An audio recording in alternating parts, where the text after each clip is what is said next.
ఓం శ్రీ సాయి సచ్చరిత్రము 14వ అధ్యాయం. ప్రస్తావన. గత అధ్యాయములో బాబా యొక్క వాక్కు ఆశీర్వాదములచే అనేకమైన అసాధ్య రోగములు ఎట్లు నయమయ్యనో వర్ణించితిని. ఈ అధ్యాయములో రతన్జీ వాడియా అను వానిని బాబా ఆశీర్వదించి సంతానము ఎట్లు కలగజేసనో వర్ణించదము. ఈ యోగీశ్వరుని జీవితము లోపల వెలుపల కూడా సహజముగా అత్యంత మధురముగా నుండును. వారు నడిచినా, భుజించినా, మాట్లాడినా, ఏ పని చేసినను అన్నియూ మధురముగా నుండును. వారి జీవితము మూర్తీభవించిన ఆనందము. శ్రీ సాయి తమ భక్తులు జ్ఞప్తి అందుంచుకొని నిమిత్తము వానిని చెప్పిరి. భక్తులు చేయవలసిన పనులు అనేక కథల రూపముగా బోధించిరి. క్రమముగా అసలైన మతమునకు మార్గమును చూపును.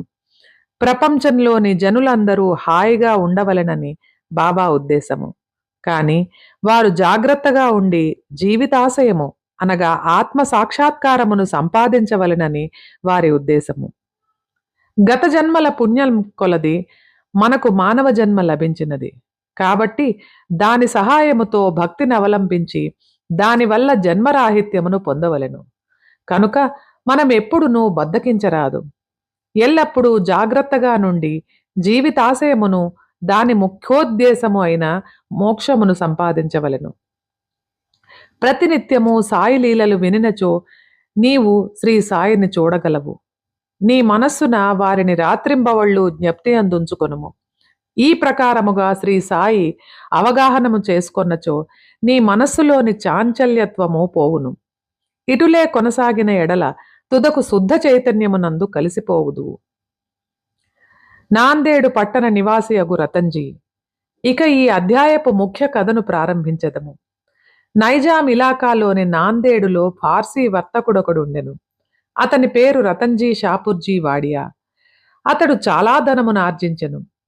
పొలములు, తోటలు సంపాదించెను. పశువులు, బండ్లు, గుర్రములు మొదలగు ఐశ్వర్యములతో తులతూగుచుండెను. బయటకు చూచుటకు చాలా సంతుష్టిగా, సంతోషముగా కనిపించెడివాడు. కాని లోపల వాస్తవముగా అట్లుండెడివాడు కాదు. ఈ లోకమునందు పూర్తి సుఖముగానున్నవారు ఒక్కరూ లేరు. ధనికుడగు రతన్జీ కూడా ఏదో చింతతో ఉండెను. అతడు ఔదార్యము కలవాడు, దానధర్మములు చేయువాడు, బీదలకు అన్నదానము, వస్త్రదానము చేయించుచుండెడివాడు. అందరికీ అన్ని విధముల సహాయము చేయుచుండెడివాడు. చూచిన వారందరూ అతడు మంచివాడుగా, సంతోషముగా ఉన్నాడని అనుకొనిరి. కాని రతన్జీ చాలా కాలము వరకు సంతానము లేకపోవుటచే నిరుత్సాహి అయి ఉండెను. భక్తి లేని హరికథ వలె, వరుసలేని సంగీతము వలె, జంధ్యము లేని బ్రాహ్మణుని వలె, ప్రపంచ జ్ఞానము లేని శాస్త్రవేత్త వలె, పశ్చాత్తాపము లేని యాత్ర వలె, కంఠాభరణము లేని అలంకారము వలె రతన్జీ జీవితము పుత్ర సంతానము లేక నిష్ప్రయోజనముగాను, కళావిహీనముగాను ఉండెను. రతన్జీ ఎల్లప్పుడూ ఆ విషయమును గూర్చియే చింతించుచుండెను. రతన్జీ తనలో తానిట్లనుకొనెను. భగవంతుడు ఎన్నడైనను సంతుష్టి చెంది పుత్ర సంతానము కలగజేయడా? మనస్సునందలి ఈ చింతతో అతడు ఆహారమందు రుచి కోల్పోయెను. రాత్రింబవళ్ళు తనకు పుత్ర సంతానము కలుగునా లేదా అను ఆతృతతో ఉండువాడు. దాసగణు మహారాజ్ నందు గొప్ప గౌరవము కలిగి ఉండేడివాడు. ఒకనాడు దాసగణు మహారాజును కలిసి ఆయనతో తన మనస్సులోని కోరికలను చెప్పెను. దాసగణు అతనికి షిరిడీకి వెళ్ళమని సలహా ఇచ్చెను. బాబాను దర్శించనమని, బాబా ఆశీర్వాదము పొందమనెను, సంతానము కొరకు వేడుకొనమనెను. రతన్జీ దీనికి సమ్మతించెను. షిరిడీకి వెళ్ళుటకు నిశ్చయించుకొనెను. కొన్ని దినముల తర్వాత షిరిడీకి వెళ్ళెను. బాబా దర్శనము చేసెను.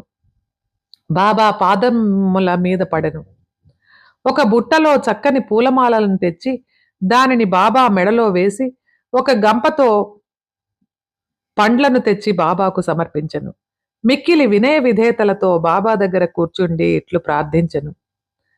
కష్టదశలో ఉన్న వారనేక మంది నీ దర్శనమునకు రాగా వారిని వెంటనే రక్షించి కాపాడెదవు.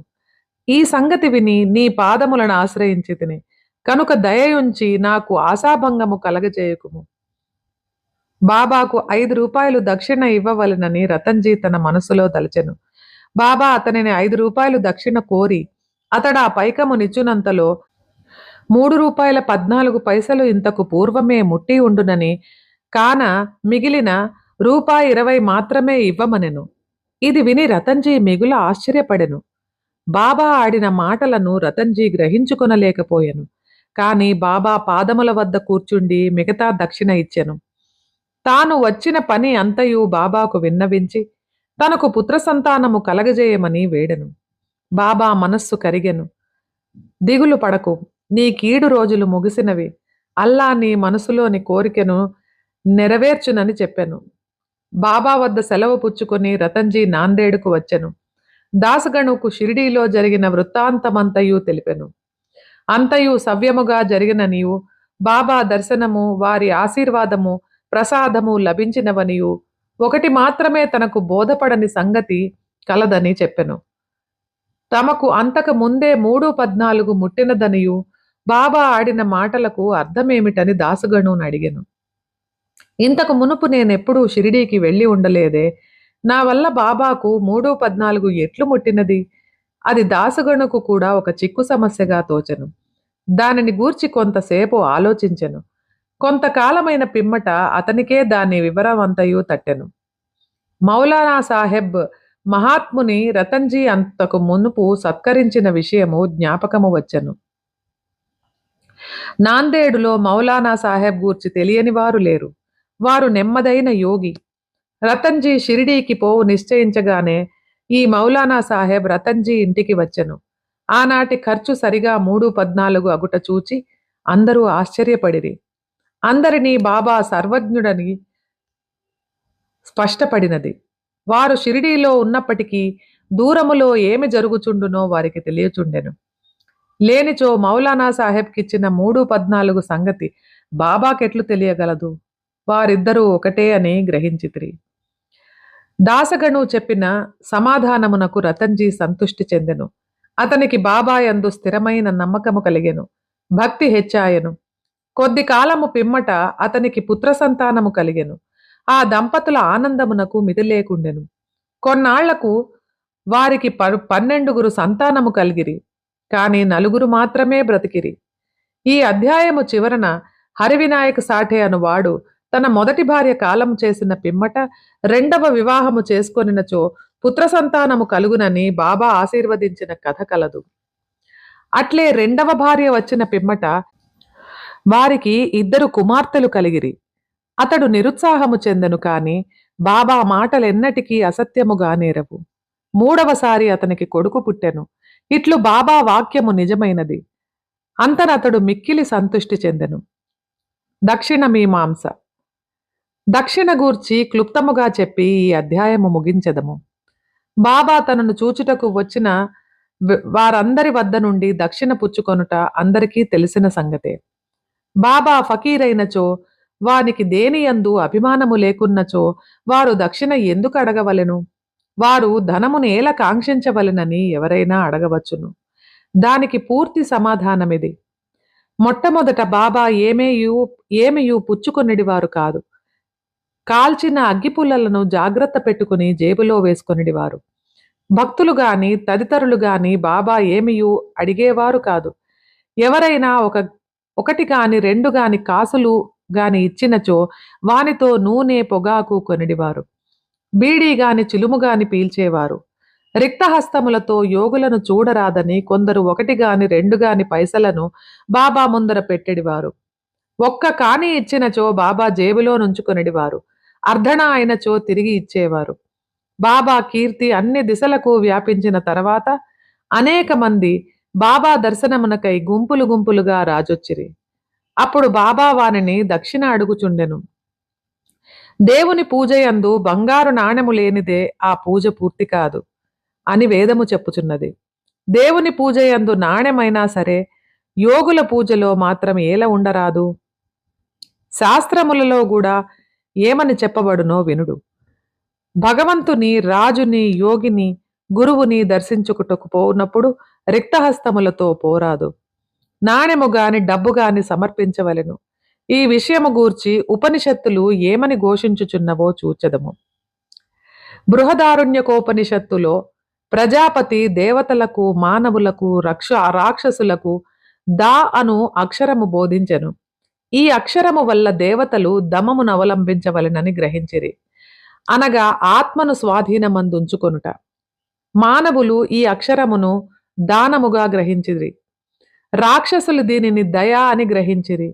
దీనిని బట్టి మానవులు దానము చేయవలెనని విషయం ఏర్పడెను.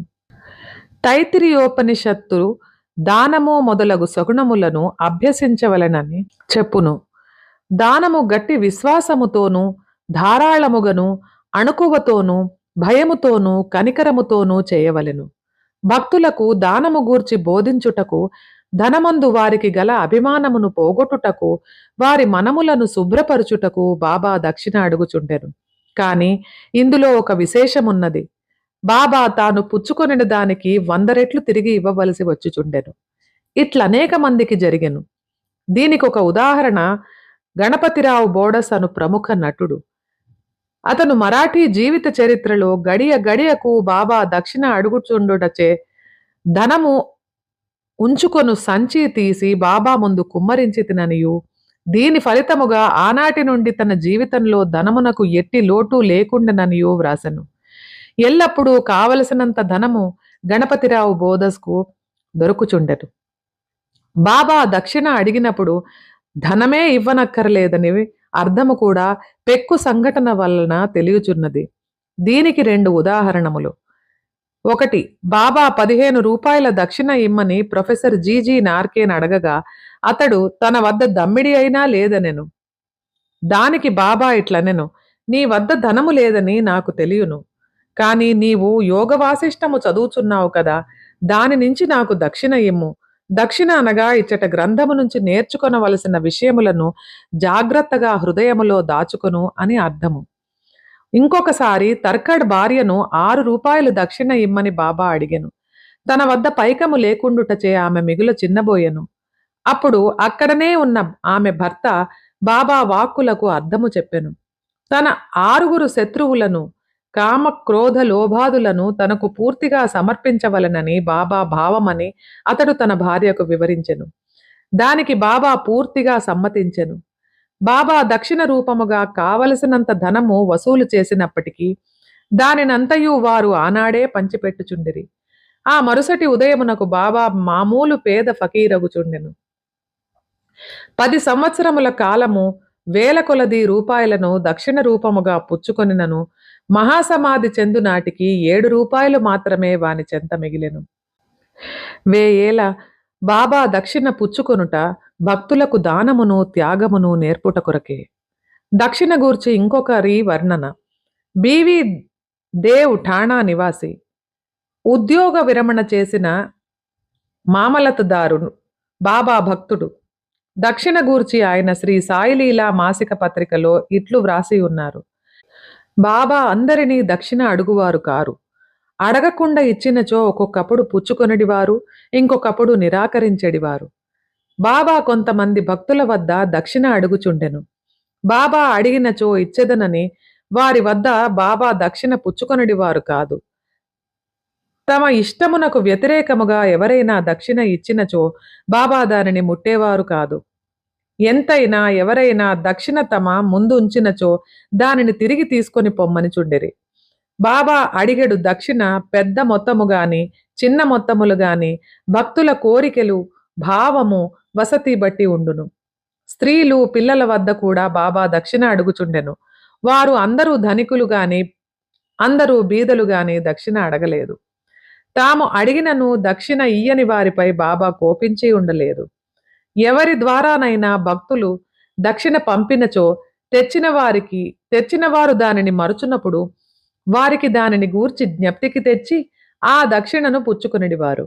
ఒక్కొక్కప్పుడు చెల్లించిన దక్షిణ నుంచి కొన్ని రూపాయలు తిరిగి ఇచ్చి పూజలో పెట్టమనుచుండెడివారు. దీని వలన భక్తునికి మిక్కిలి ప్రయోజనము కనిపించుచుండెను. అనుకున్న దానికంటే ఎక్కువ ఇచ్చినచో కావలసిన దానినే ఉంచుకొని మిగతా దానిని తిరిగి ఇచ్చివేయుచుండిరి. ఒక్కొక్కప్పుడు భక్తులు అనుకొనిన దానికంటే ఎక్కువగా ఇవ్వమనుచుండెడివారు. లేదన్నచో ఎవరి వద్దనైనా బదులు పుచ్చుకుని గాని అడిగి తీసుకుని గాని ఇవ్వమనుచుండిరి. కొందరి వద్ద నుంచి ఒకే రోజు 3-4 సార్లు దక్షిణ కోరుచుండిరి. దక్షిణ రూపముగా వసూలైన పైకము నుంచి బాబా కొంచెము మాత్రమే చిలుమునకు ధుని కొరకు ఖర్చు పెట్టుచుండెడివారు. మిగతా దానినంతయు బీదలకు దానము చేయుచుండెడివారు. 50 రూపాయలు మొదలు 1 రూపాయి వరకును ఒక్కొక్కరికి నిత్యము దానము చేయుచుండెడివారు. షిరిడీ సంస్థానములోనున్న విలువైన వస్తువులన్నీయు రాధాకృష్ణమాయి సలహా చే భక్తులు తెచ్చి ఇచ్చిరి. ఎవరైనా విలువైన వస్తువులు తెచ్చినచో బాబా వారిని తిట్టెడివారు. నానాసాహెబ్ చందోర్కర్తో తన ఆస్తి అంతయు ఒక కౌపీనము, ఒక విడిగుడ్డ, ఒక కఫిని, ఒక తంబిరేలు గ్లాసు మాత్రమే అని, అయినప్పటికీ భక్తులు అనవసరమైన నిష్ప్రయోజనమైన విలువైన వస్తువులు తెచ్చుచున్నారని అనుచుండెడివారు. మన పారమార్థికమునకు ఆటంకములు 2 గలవు. మొదటిది స్త్రీ, రెండవది ధనము. షిరిడీలో బాబా ఈ 2 సంస్థలను నియమించి ఉన్నారు. అందు ఒకటి దక్షిణ, రెండవది రాధాకృష్ణమాయి. తన భక్తులు ఈ రెంటిని ఎంతవరకు విడిచిపెట్టిరో పరీక్షించుటకై బాబా వీనిని నియమించెను. భక్తులు రాగానే దక్షిణ అడిగి పుచ్చుకొని బడికి అనగా రాధాకృష్ణమాయి గృహమునకు పంపుచుండిరి. ఈ 2 పరీక్షలకు తట్టుకొన్నచో అనగా కనకమందు కాంతయందు అభిమానము పోయినదని నిరూపించినప్పుడే బాబా దయవలన ఆశీర్వాదము వలన వారి పారమార్థిక ప్రగతి శీఘ్రమగుట దృఢపరుచుచుండెను. భగవద్గీతలోని ఉపనిషత్తులలోను పవిత్రమైన స్థలమందు పవిత్రునకిచ్చిన దానము ఆ దాత యొక్క యోగక్షేమములకు అధికముగా తోడ్పడునని ఉన్నది. షిరిడీ కన్నా పవిత్ర స్థలమేది? అందున్న దైవము సాయిబాబా కన్నా మిన్న ఎవరు? 14వ అధ్యాయము సంపూర్ణం. సద్గురు శ్రీ సాయినాథార్పణమస్తు. శుభం భూయాత్. శ్రీ సచ్చిదానంద సద్గురు సాయినాథ్ మహారాజ్ కీ జై.